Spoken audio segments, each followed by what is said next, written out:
በስመ አብ ወወልድ ወመንፈስ ቅዱስ አሐዱ አምላክ አሜን። የክርስቶስ ቤተሰቦች፣ የደሙ ፍሬዎች፣ ባለማዕተቦች፣ የድንግል ማርያም የአስራት የቃል ኪዳን ልጆች፣ የአምደው የቅዱስ ሚካኤል ወዳጆች በያላችሁበት የእግዚአብሔር ሰላም፣ የእግዚአብሔር ቸርነት፣ የእግዚአብሔር ማዳን ብዝት ተረፍረፍ ይበልላችሁ። ውድ ኢትዮጵያውያንና ውድ ኤርትራውያን በያላችሁበት የአድማስ ጥግ ሁሉ የእግዚአብሔር ቸርነት፣ የእግዚአብሔር ሞገስ ይብዛላችሁ።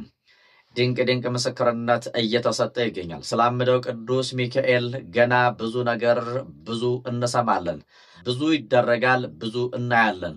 ለዛም ነው መጽሐፍ እንዲህ ይላል፣ የሰማነውን እንናገራለን፣ ያየነውን እንመሰክራለን አለ። አንዲት እህታችን ትምህርት ጨርሳ ተመርቃ ከዩኒቨርሲቲ ወጥታ ለብዙ ዓመታት ያክል ስራ አልነበራትም።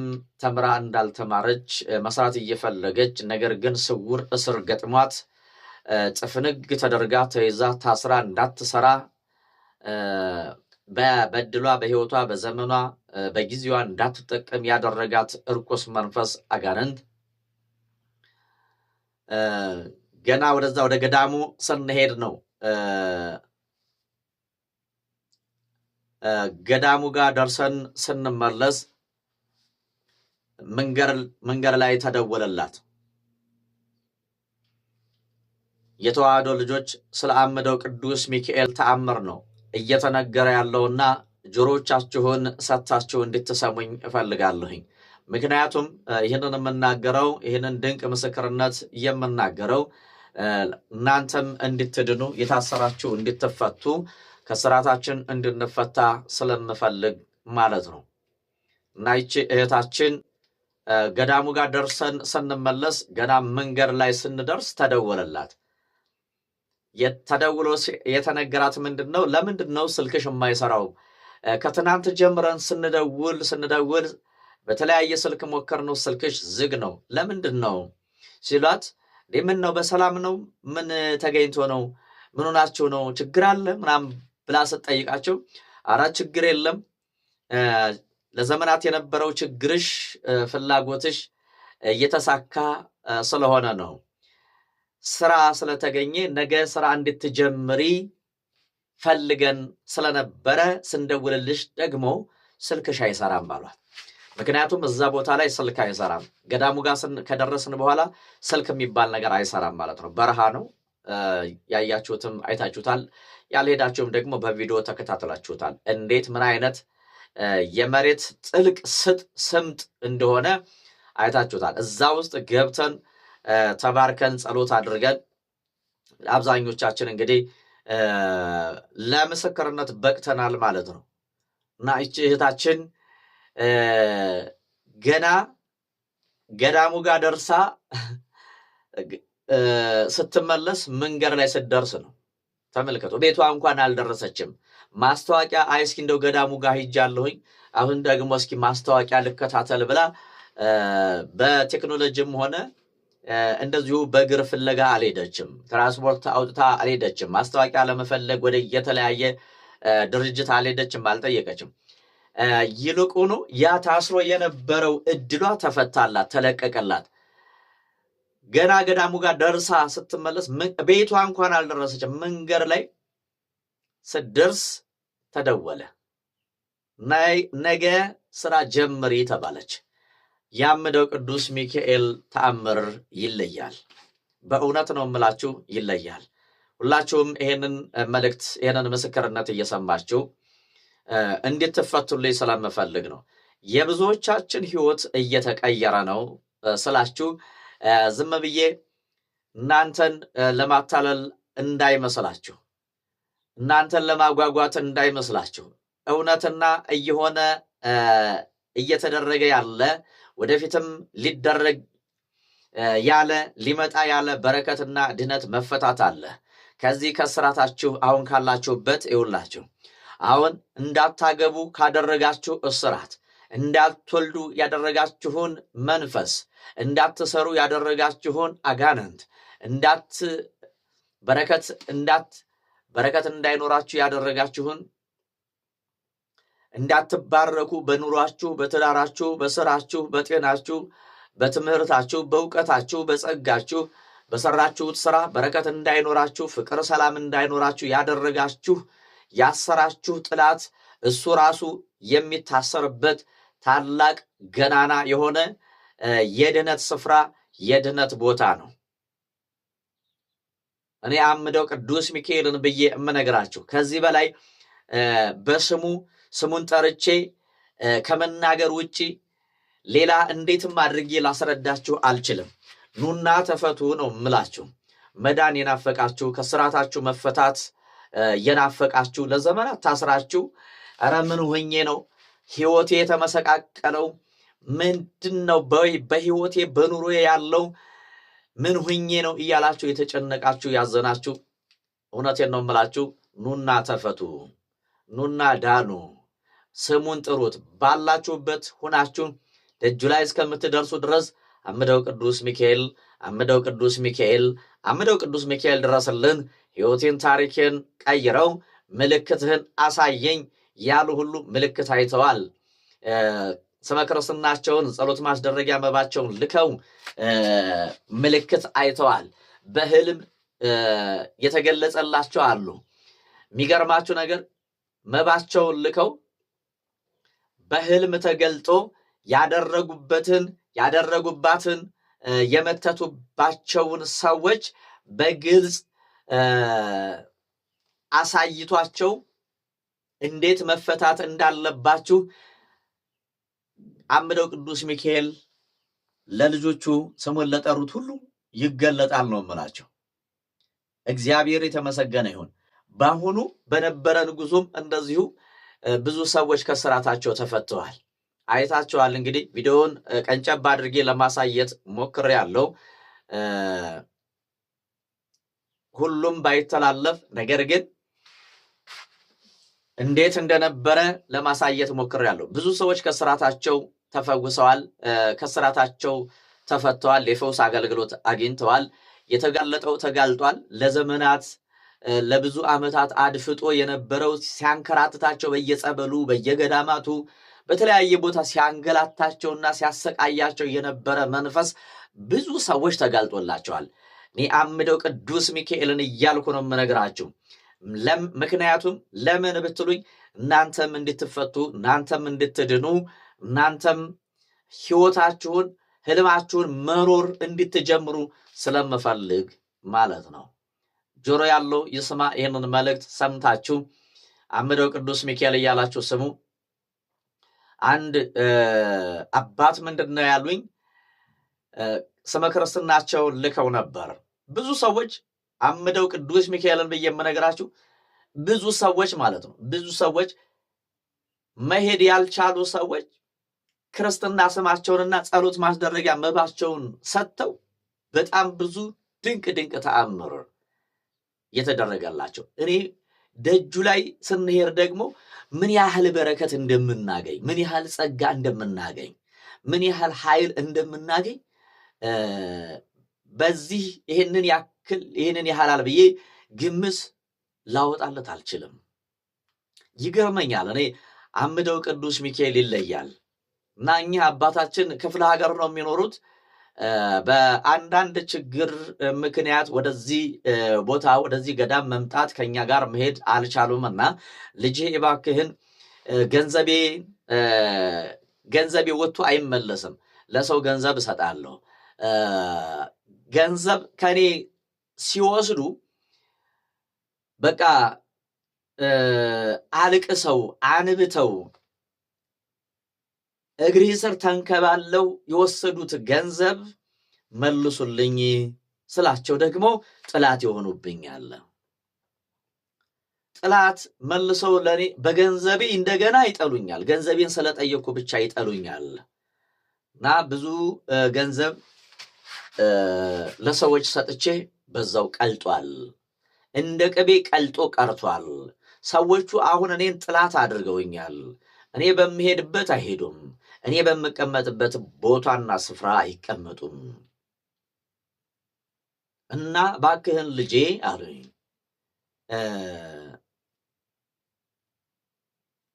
ጸሎት አስደረገልኝ ብለው ስመ ክርስትናቸውንና መባቸውን ላኩ።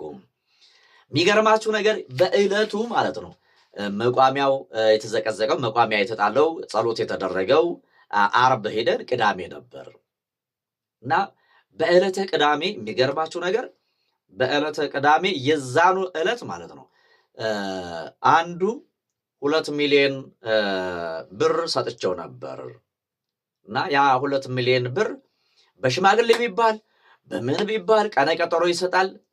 ከዛ በኋላ ግን ደግሞ አይ በቃ ተረጋጋ ይለኝም ይለኛል። ይሄንን ቪዲዮ አንተ የምትለቀውን ቪዲዮ አየሁኝ ሰማሁኝ። አምደው ቅዱስ ሚካኤል እንደው ይሄ ልጅ የሚጠራህ እውነት ከሆነ ታምርህን ግለጥ ብዬ በእምነት ላኩኝ። መቋሚያ የተጣለበት ቀን የዛኑ ዕለት ቅዳሜ ቀን ደውሎ እና 200 ሺህ ብር እጅ ላይ አለና 200 ሺህ ብር ልስጥህ፣ ሌላውን ደግሞ እንደዚሁ ሳገኝ እሰጥሃለሁኝ እና በጣም ይቅርታ እስካሁን ስላቆየውብህ ይቅርታ አድርግልኝ፣ 200 ሺህ ብር እጅ ላይ አለ እሱን ልስጥህ ብሎ ሰጠኝ። አምደው ቅዱስ ሚካኤል በዕለቱ ምልክት አሳየኝ። አንተ የምትለው ይለያል የምትለው አምደው ቅዱስ ሚካኤል እውነትም ይለያል። ከልቤ እንዳምነው አደረገኝ። ድንቅ መልአክ ነው፣ ፈጥኖም ደራሽ ነው። ሳልሄድ ይህንን ካደረገልኝ ብሄድ ደጁ ላይ ብደርስማ ያንን ዳገት ቁልቁለት እናንተ የወጣችሁትን እናንተ የወረዳችሁትን እናንተ የደከማችሁበትን ያንን መንገድ ብሄድማ አምደው ቅዱስ ሚካኤል በነፍስም በስጋም ሙሽራ አድርጎ ይልከኛል። አምነዋለሁኝ። በእውነት ድንቅ ነገር አደረገልኝ ብለው መስክርልኝ። ይሄ በእውነት ድንቅ ነገር ነው ብለውኛልና ይህንን መልእክት እኔም ወደ እናንተ ይዤው መጥቻለሁኝ። እናንተም እንግዲህ ተከታትላችሁት የተቸገራችሁ ያዘናችሁ በየጊዜው መተት እየተላከባችሁ በጎረቤት በጓደኛ በቅርብ ሰው ባመናችሁት ሰው እየተከዳችሁ ያላችሁ ሁላችሁም አምደው ቅዱስ ሚካኤል እያላችሁ ጸልዩ። የማይመለሱትን አምደው ቅዱስ ሚካኤል ያጸዳቸዋል። ለመንግስቱና ለሕዝቡ እንቅፋት የሚሆኑትን እግዚአብሔር መላእክቱን ልኮ ይለቅማቸዋል፣ ያጸዳቸዋል፣ በማይጠፋ እሳትም ያቃጥላቸዋል ይላል የማቴዎስ ወንጌል ምዕራፍ 13 ስትመለከቱ ይህንን ኃይለ ቃል ታገኙታላችሁ። የማቴዎስ ወንጌል ምዕራፍ 13 ቁጥር 43 ጀምራችሁ ተመልከቱ።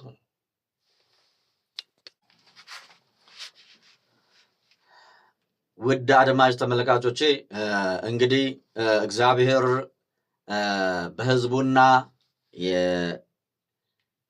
በጠላቶቹ መካከል ውድ ቤተሰቦቼ እግዚአብሔር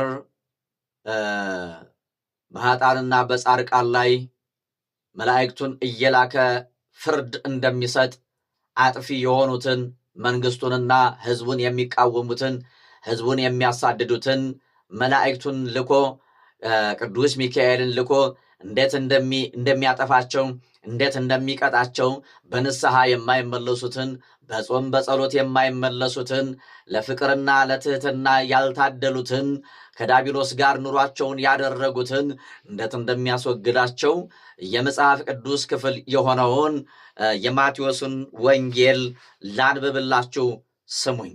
እንደው እኔ ዝም ብዬ ቅዱስ ሚካኤል ክፉዎችን ከክፋታቸው ካልተመለሱ ያጠፋቸዋል፣ ይቀጣቸዋል ስላችሁ በራሴ አስተሳሰብ ራሴ ለክቼ ራሴ መጥኜ ይሆናል ብዬ የተናገርኩት ወይም የምናገረው እንዳልሆነ እንድትረዱልኝ ክፉዎችም ሆናችሁ ክፉ የተደረገባችሁም ይህንን የመጽሐፍ ቅዱስ ቃል እንድትሰሙ በአምደው በቅዱስ ሚካኤል ስም እጠይቃችኋለሁ።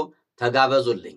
የማቴዎስ ወንጌል ምዕራፍ 13 ቁጥር 41 ጀምረን እስከ 43 ያለውን ስንመለከት መጽሐፍ ቅዱስ እንዲህ ይላል።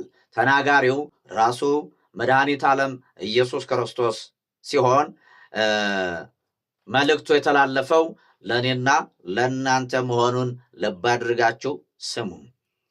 የማቴዎስ ወንጌል ምዕራፍ 13 ቁጥር 41 እስከ 13 የሰው ልጅ መላእክቱን ይልካል፣ ከመንግሥቱም እንቅፋትን ሁሉ አመፃንም የሚያደርጉ ይለቀማሉ፣ ወደ እቶነ እሳትም ይጥላቸዋል። በዚያ ለቅሶና ጥርስ ማፋጨት ይሆናል። በዚያን ጊዜም ጻድቃን በአባታቸው መንግሥት እንደ ፀሐይ ይበራሉ። የሚሰማ ጆሮ ያለው ይስማ ይላል።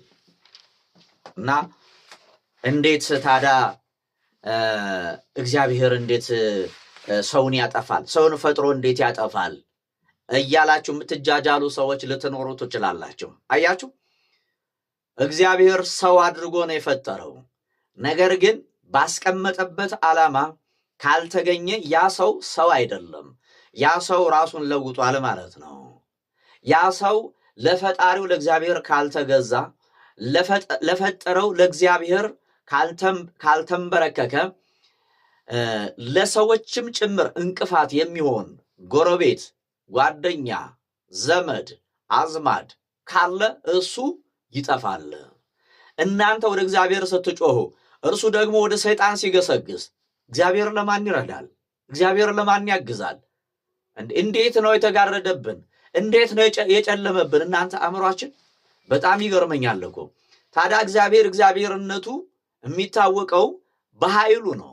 በሚሰራው ስራ ይገለጣል።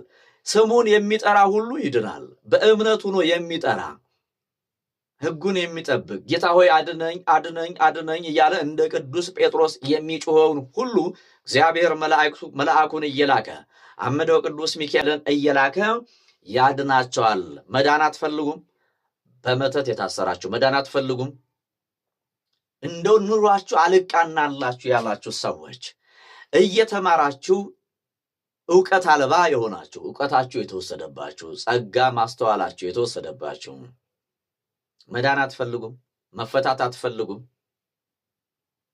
አያችሁ፣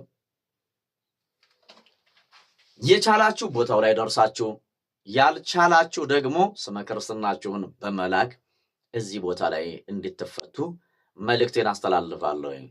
አዲስ ለሆናችሁ ከዚህ በፊት ሰምታችሁት ለማታውቁ አምደው ቅዱስ ሚካኤል ማለት ምንድነው ቃል ኪዳኑ ለምትሉኝ ወይም እያላችሁ ላላችሁ ቃል ኪዳኑ እዛ ቦታ ላይ የሰው ልጅ በመተት የታሰረ ካለ የተደገመበት የሞት መንፈስ የሚላክበት በየጊዜው የሚታደስበት ወይም የሚታደስባችሁ ካላችሁ እዚህ ቦታ ላይ ጸሎት ስታስደርጉ መባችሁን ስትሰጡ በስሙ በቃል ኪዳኑ ስትማጸኑ የገባው ወደ እናንተ ወይም ወደኛ የተላከው መንፈስ አጥፊው መንፈስ እሱ ይመታል። በአምደው በቅዱስ ሚካኤል የሳት ሰይፍ፣ የሳት አለንጋ፣ የሳት መቁጠሪያ ይቀጠቀጣል፣ ይገረፋል፣ ይታሰራል። እዛ ቦታ ላይ ጸሎት ካስደረጋችሁ በኋላ እነዛ ሰዎች ወደ እናንተ ድጋሚ ሲልኩ የጥፋት መንፈሳቸውን የጥፋት መርዛቸውን ሲልኩ ሲረጩ አምደው ቅዱስ ሚካኤል በቃል ኪዳኑ ለናንተ የተዘጋጀው ለናንተ የተላከውን የመከራ ዱላ፣ የመከራ የውርደት፣ የችግር፣ የሞት፣ የበሽታ፣ የደዌ ህመም፣ የሰላቢ መጠጥ ወደ ራሳቸው ይመለሳል። ከዛ በኋላ እነዛ ሰዎች ምን ይሆናሉ መሰላችሁ? ወደ እናንተ ተልኮ የነበረው አጥፊው መንፈስ የነሱን ሀብት፣ የነሱን ንብረት፣ የነሱን ጤና፣ የነሱን ሰላም ማጥፋት ይጀምራል። ምክንያቱም የላከው የጠራው እሱ ስለሆነ ወደየትም አይሄድም። አምደው ቅዱስ ሚካኤል በሳት አለንጋ ወገቡን ሲቆርጠው እየተንቀጀቀጀ ወደ ራሳቸው ይሄዳል ማለት ነው። አምደው ቅዱስ ሚካኤልን በየምነግራችሁ እናንተ ጋር ምልክቱ ሊመጣ ይችላል። ልክ መንፈሱ ሲላክ ምልክት ይሰጣችኋል። በሰውነታችሁ በአካላችሁ ላይ የሆነ ምልክት ይሰጣችኋል። በህልማችሁ የሆነ ምልክት ይሰጣችኋል። እየተላከ እንደሆነ ምልክት ይሰጣችኋል። ከዛ በኋላ ግን አምደው ቅዱስ ሚካኤል እያመደ ወደ ራሳቸው ይመልሳቸዋል። እነዛ ሰዎች አጥፊው መንፈስ እነሱ ህይወት ላይ እነሱ ንብረት ላይ አደጋ ሲያደርስ አይ ይሄ ነገር እግዚአብሔር በእኔ ላይ እየፈረደ ነው፣ እግዚአብሔር ብትሩን እኔ በሰው ላይ እያሳረፍኩ ያለሁትን ብትር ወደ እኔ እየመለሰብኝ ነው፣ እኔን እየገረፈኝ ነው፣ ስራዬ እየገረፈኝ ነው፣ መጥፎ ተግባሬ፣ መጥፎ ስራዬ፣ መጥፎ ሐሳቤ፣ መጥፎ ምግባሬ ራሴን እየጎዳኝ ነው፣ ንብረቴን እያጠፋ ነው፣ ልጆቼን እያሰቃየ ነው፣ ትዳሬን እየበጠበጠ ነው ብላችሁ ከስራችሁና ከክፋታችሁ ካልተመለሳችሁ፣ ንስሐም ካልገባችሁ፣ እግዚአብሔርን ይቅር በለኝ ካላላችሁ መጨረሻው የእናንተ ደሞዝ የሚሆነው የዘላለም ሞት ነው ማለት ነው። ለማን ነው ይሄን መልእክት እያስተላለፍኩ ያለሁት? ሰው ላይ መተት ለሚያደርጉ፣ ሰው ላይ ለሚመትቱ የሰው ልጅ በጣም ነው ይገርመኛል። ልጆቻቸውን ለሰይጣን የሚገብሩ እንዳሉ ታውቃላችሁ። ይሄንን ስላችሁ ለአእምሯችሁ ሊከብዳችሁ ይችላል። አእምሯችን መቀበል የሚያቅተው በጣም ብዙ ነገሮች አሉ። ሰው በወላጁ ለዲያብሎስ ሲገበር እናንተ ምን ትላላችሁ? እናንተ በአንድም በሌላም እኮ የሰው ልጅ ተገብሯል እኮ እና ወላጆቻችን ቅድመ አያቶቻችን ለሰይጣን ለዲያብሎስ ዛር እያነገሱ ደም እያፈሰሱ ቄጤማ እየጎዘጎዙ ሽቶ እያርከፈከፉ የራሱን ልብስ አዘጋጅተው ጨሌ በሙዳይ አስቀምጠው ቅቤ እየቀቡ እየሰገዱ መጋረጃ ጋርደው እያጓሩ ሲገብሩለት የነበረው ያ መንፈስ እኮ ዛሬ ትውልዱን ነው እያመከነ ያለው።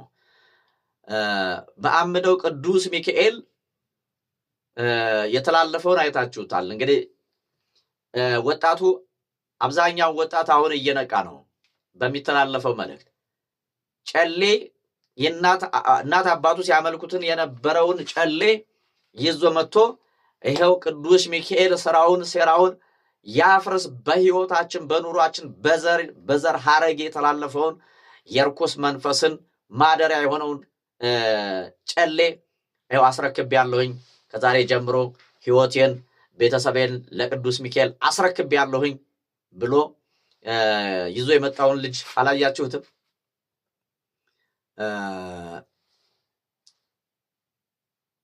እና እናንተም ልላችሁ የምፈልገው ነገር ጨሌ በቤታችሁ ካለ ጨሌውን አምጡት፣ ሰው ይማርበት። አናግሩኝ እና እሱን ማውጣት ብቻ አይደለም በቂ ሊሆን ወይም ሊያደርገው የሚችለው ጨሌውን አውጥቶ መጣል ብቻ በቂ ሊሆን ይችላል ብላችሁ አስባችሁ ከሆነ ተሳስታችኋል። አብዛኛውን ሰው አንዳንድ ሰው ትንሽ ወደ መንቃቱ ደረጃ የደረሰ ሰው ጨሌውን አውጥቶ ወንዝ ዳር ምናምን የሆነ ያቃጥለዋል፣ ወደዛ ይጥለዋል። እሱ እንዳለ ሆኖ ዋናው ውስጥ ላይ በደም ስር የተሰራጨው አእምሯችንን የተቆጣጠረው ያ መንፈስ በጾምና በጸሎት በስግደት በመቁጠሪያ በመቀጥቀጥ መውጣት አለበት መጀመሪያ። እና ቅድመ አያቶቻችሁ እናት አባቶቻችሁ ሲያመልኩት የነበረውን ጨሌ አውጥታችሁ ዝም ብላችሁ ወርውራችሁ ብትመለሱ እሱ ከቤት ወጣ ማለት አይደለም። እናንተ ነፃ ናችሁ ማለት አይደለም። እናቴ እኮ ቆርባለች፣ አባቴ ቆርቧል ትላላችሁ። ሲያመልኩ ነበረ ግን አሁን ቆርበዋል። አዎ ከቆረቡ መልካም ነው። ይውላችሁ አንዳንድ ሰው ይቆርባል። ቆረቡ ስለተባሉ ብቻ ሳይገባቸው እንዴት ምን ማድረግ እንዳለባቸው ሳያውቁ ሳይረዱ ወይም ማድረግ ስለማይፈልጉ በሰው ግፊት ስለሆነ ይቆርባሉ። ከቆረቡ በኋላ ስርዓቱን አይጠብቁም፣ አይሰግዱም፣ አይጸልዩም፣ ከሐሜት አይርቁም። አያችሁ የቀደመውን ህይወታቸውን የማይተው ግብራቸውን የማይተው ከሆነ ሰይጣን ከዛ ሰው ይወጣል ይለያል ማለት አይደለም። አያችሁ እንደውም ዕዳ በደል ነው የሚሆንበት። ቤተሰቦች ይቆርበዋል፣ እናት አባት ይቆርበዋል፣ እነሱ እኮ ትተውታል አያመልኩትም ትላላችሁ። እናንተ ስትወለዱ ነው የተቆራኛችሁ እኮ። እነዛ ሰዎች ቆርበው እየሰገዱ እየጸለዩ ከሆነ በጣም መልካም ነው። እነዛ ሰዎች ራሳቸውን አድነዋል። ልጆቻቸው ግን ከልጆቻቸው ህይወት ግን አልወጣም። ከእናንተ ሕይወት አልወጣም። ልብ አድርጋችሁ ስሙኝ። እነሱ ሲቆርቡ እሱ ብን ብሎ የሚጠፋ እንዳይመስላችሁ። እናንተን የሚቆራኛችሁ ወይም ትውልዱን የሚቆራኘው ገና ከማህፀን ጀምሮ ነው። በአባት ዘር የሚመለክ ወይም የሚሰገድ ለሚገበርለት ከሆነ ገና ከእናት ከአባት አብራክ በፈሳሽ መልክ ወደ እናት ማህፀን ሲገባ በዛን ጊዜ ነው ጽንስ ሆኖ የሚቆራኘው ማለት ነው። በጽንሰት ነው የሚቆራኘው። ስለዚህ እናትና አባታቸው የቆረቡት አሁን ትናንት ነው፣ የዛሬ ምናምን አያችሁ፣ አሁን ነው የቆረቡት። እናንተ የተለከፋችሁት እናንተን የተቆራኛችሁ ደግሞ ገና ከማህፀን ደምና ስጋ ሳትሆኑ በፊት ነው። እናትም ላይ ከሆነ ያለው ደግሞ ገና ከእናት ማህፀን ጀምሮ እግዚአብሔር ገና እናንተ ሲሰራችሁ ጀምሮ ነው የሚቆራኘው። እድላችሁን የሚመለከተው ማለት ነው። ስለዚህ በዚህ ልክ እንድትረዱት እፈልጋለሁኝ። ድንቅ ምስክርነት አሁንም ይሰጣል። ሰላም እግዚአብሔር ይብዛላችሁ። አሁንም የተጨነቃችሁ ያዘናችሁ አምደው ቅዱስ ሚካኤል ሊደረስላችሁ፣ የጥላትን መጋረጃ እሾህ እንቅፋቱን ያንሳላችሁ፣ ለንስሐ ያብቃችሁ፣ ለደጁ ያብቃችሁ፣ በእውነት ተባርካችሁ ለምስክርነት ያብቃችሁ። የሰጣችሁኝን ስመ ክርስትና መባችሁን አድርሻለሁ። ቪዲዮ ላይ ቲክቶክም ላይ ተለቋል። መንበር ላይ ነው የተቀመጠላችሁ። አምደው ቅዱስ ሚካኤልን ብዬ ልነግራችሁ እወዳለሁኝ። መንበር ላይ ታሪካችሁ እንዲቀየርልን መንበር ላይ ነው የተቀመጠው። የመከራ የችግር ታሪክ እንዲደመሰስልን መንበር ላይ ነው የተቀመጠው አልኳችሁ። አምደው ቅዱስ ሚካኤልን ብዬ እመነግራችሁ ለምስክርነት እንደምትበቁ ተስፋ አደርጋለሁኝ። ታሪካችሁ ይቀየራል። ተደርጎለት የማይመሰክር ካለ ግን ዛሬ ሊመሰክር ቅዱስ ሚካኤል እናደረገልኝ ብሎ ለመመስከር የከበደው ዳገት ቁልቁለት የሆነው አይኔ ቪዲዮ ፊት አልቀርብም እያላችሁ የምትሉት እኔ በጣም ይገርመኛል። እግዚአብሔር የኔና የናንተን ኃጢአት ሲሸፍን አላፈረብንም። እኔና እናንተ ተደረገልን። ቅዱስ ሚካኤል ከአምላኩ በተሰጠው ቃል ኪዳን ይሄንን አደረገልን ለማለት እኛ እናፍራለን። በጣም እኮ እግዚአብሔርን ብዬ የምነግራችሁ በጣም እኔ የኛ ነገር እኮ በጣም አሳዛኝ ታሪክ እኮ በጣም ቪዲዮ ፊት መቅረብ የሚከብዳቸው ሰዎች አሉ። በጣም ማለት ነው። እንዴት ሰው እግዚአብሔር ይናደረገልኝ ብሎ በሰው ፊት መመስከር እንዴት ያቅተዋል? እግዚአብሔር ልቦና ይስጠን። ሰላም እግዚአብሔር ይብዛላችሁ። ሰላም ሁኑልኝ።